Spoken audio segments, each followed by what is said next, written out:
I mean, I'm surprised that y'all talked 2 weeks before. This, to me, I'm like, okay, there must have been some tension leading up to it. Like, y'all must have been on bad terms, something. One last question. If he were to call you up and say, yo, let's work it out, would you do it? I don't want to talk to that nigga. Okay. Yeah, I don't want to talk to that nigga, like, you know. Yo, what's good, fam? Your boy back with another one. And today we're diving deep into some Louisiana street politics that's about to blow your mind. No capítulo. Y'all remember when NBA YoungBoy dropped that song, Nussie, and the whole state of Louisiana went wild? Well, this ain't just about a track. We're talking decades of beef, murder charges, and 2 legends from the same city who went from family to enemies real quick. When YB said Nussie on that track, he wasn't just name-dropping. He was reopening old wounds Boosie thought were buried forever. We're talking about a murder case that almost sent Boosie to death row, a street legend who got his head blown off, and how Baton Rouge streets have been divided ever since.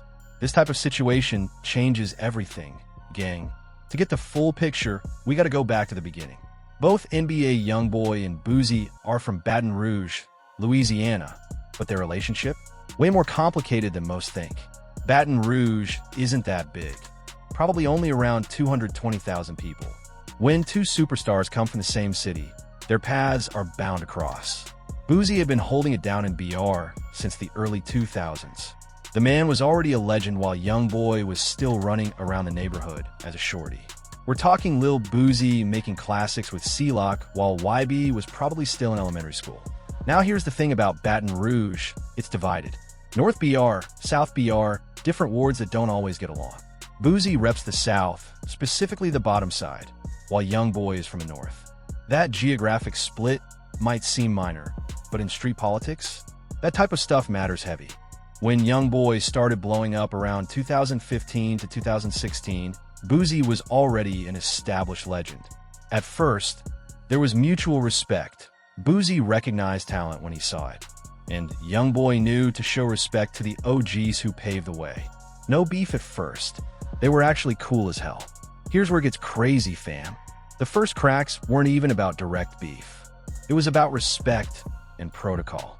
YoungBoy was blowing up faster than anybody expected. His YouTube numbers were insane, street credibility solid, and major labels circling. But with success came some attitude, and some felt like he wasn't showing the proper respect to the legends who came before him. Boosie started feeling some type of way when YB wasn't clearing songs or showing that Louisiana love like he should. In one of his interviews, Boosie explained, "I jumped on that __ and cleared all that __ for all the artists I __ with freedom, but I don't know what happened with Top. I don't know what went down." When YoungBoy first started, I jumped on they shit and cleared all they shit for him, you know? All they artists, you know? I fuck with Freedom, you know? But, you know, I don't know what the fuck happened with Top, bro. I don't know what happened. What Boosie was really talking about was how he used to clear samples and help other Louisiana artists get their music out.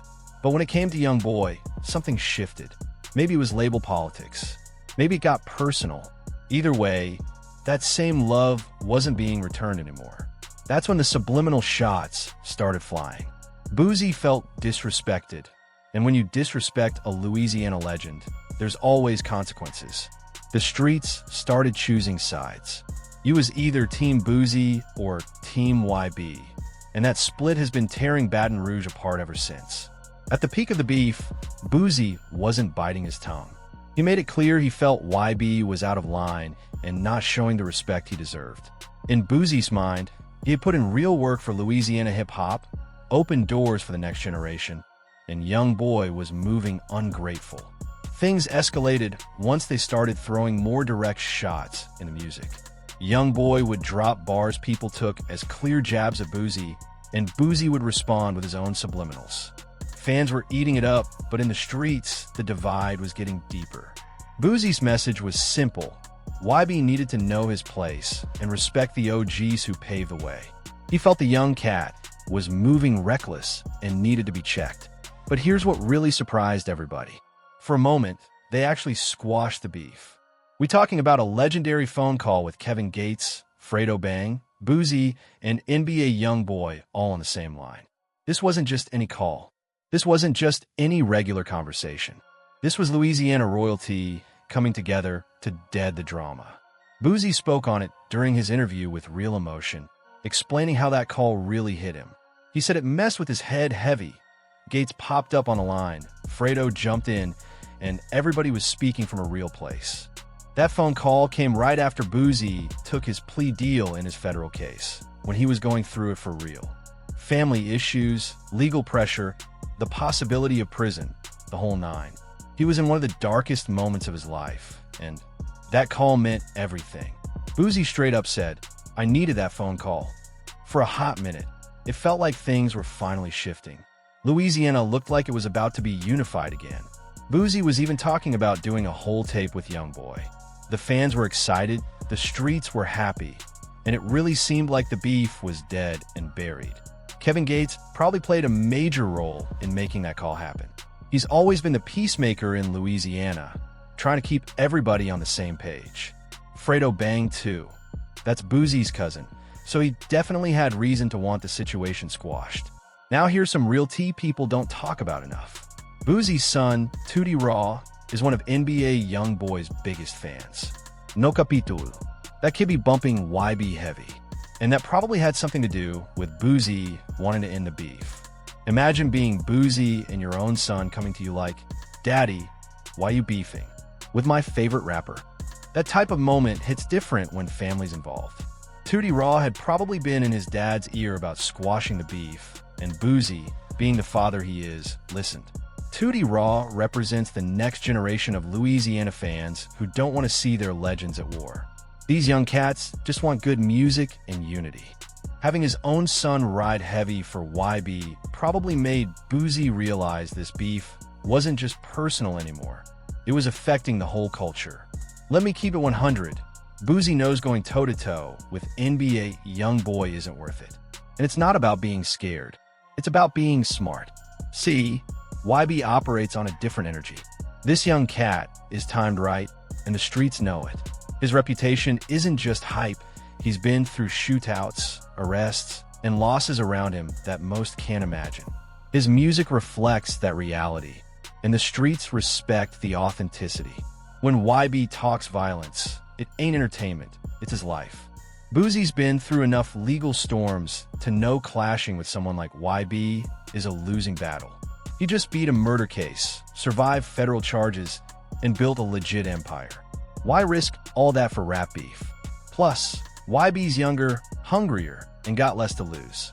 Boosie has kids, businesses, and a legacy to protect. Sometimes the smartest move is to step back, and that's exactly what he's been doing. Age matters too.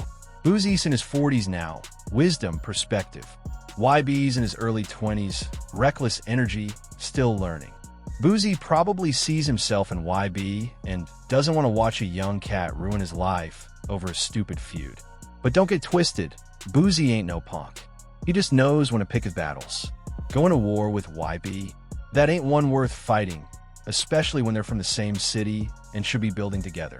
Just when it looked like things were cooling off, NBA YoungBoy dropped a bomb nobody saw coming. He released a song called Nussie, and when I say the streets went wild, I mean they lost it. For those who don't know, Nussie was a Baton Rouge street legend, murdered back in 2009. Here's the kicker. Boosie was charged with ordering that hit. We're talking about a murder case that nearly sent Boosie to death row. And YB? He just casually drops a song with that man's name as the title. The timing of this song was suspect as hell. Just weeks after that peace phone call, YB drops a song guaranteed to piss Boosie off. Either he didn't think it through, or he was straight up trying to stir the pot. Christopher Jackson, aka Nussie or Mr. Badazz, wasn't just some random street cat. He was one of the most feared and respected figures in Baton Rouge during the 2000s, a legit street legend. Originally from Easy Town, he repped South Baton heavy, was making serious money, ran his own crew, and was even trying to break into rap. The man owned Club 225 and was living that boss life. In one of his last interviews, Nussie said, "I'm just a street __, trying to convince you I can rap. The streets really evolved for me. They support me. I did everything the old-fashioned way." But Nussie had a ruthless side. He wasn't just moving weight. He was known to rob other dealers, even people close to him. Stories circulated about him hitting his own father's connects, taking kilos, and disappearing like a ghost. He also had beef with several people in Baton Rouge, including folks connected to Boosie. Territory, money, respect, classic street politics that inevitably lead to violence. Then came February 9th, 2009. Everything changed. Nussie got gunned down at his house on America Street. Execution style. Multiple shots to the head. The streets immediately started talking, and Boosie's name came up as the one who ordered the hit. The feds built their case around a teenage hitman named Michael Marlowe Mike Louding. Allegedly, he was Boosie's muscle and carried out multiple murders on his orders, Nussie included. Prosecutors claimed Boosie put a $30,000 bounty on Nussie's head, painting him as a kingpin who used young killers to eliminate enemies. The charges were so serious, Boosie was facing the death penalty. Marlowe Mike initially cooperated with the feds, ready to testify. He even had a tattoo on his stomach reading, "Boosie, who's next?" The prosecution thought they had a slam dunk case. But here's where it gets wild. Marlowe Mike eventually recanted. On the stand, he admitted he lied about Boosie ordering the hits. The case fell apart, and Boosie beat the murder charges. Still, the damage was done. The streets knew the story, and Nussie's name became forever tied to Boosie's legal drama. Even after the acquittal, whispers persisted about what really went down. According to the prosecution, Boosie was running a criminal enterprise, using young killers to take out his enemies, and Nussie was targeted over street beef and territorial disputes. The feds claimed they had phone records. The prosecution had witness testimony, phone records, and other evidence trying to pin Nussie's murder on Boosie. They painted him as the mastermind behind multiple killings, including Nussie's execution. But when it came time for trial, the star witness, Marlowe Mike, flipped.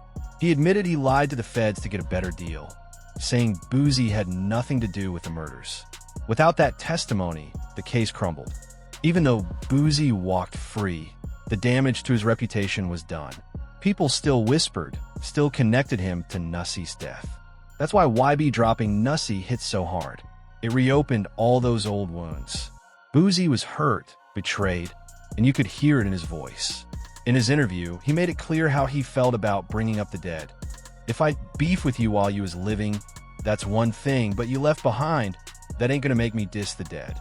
Still, Boosie showed restraint. He could have gone nuclear, dropped a diss that would have shattered YoungBoy. But he didn't. He took the high road. When asked if he would take YB's call, he said, "I don't want to talk to that name. I don't want to talk to him, but I do.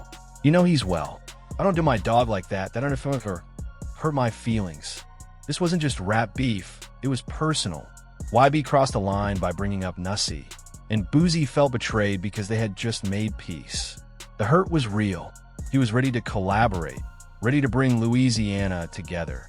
And then YB reopened the deepest wound possible. The Nussie song changed everything. All talk of making music together, dead.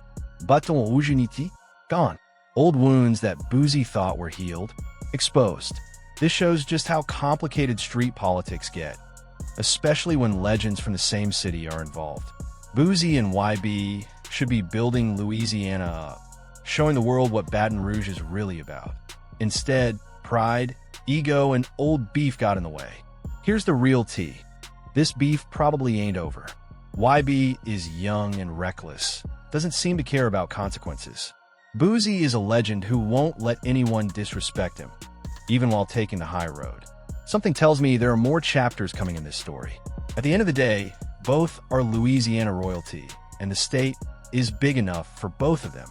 But street politics and ego have them at each other's throats instead of celebrating each other's success. Y'all tell me, was YB wrong for making the Nussie song? Should Boosie have responded differently? Could these two ever really squash it? Drop your thoughts below and stick around for more real street politics breakdowns.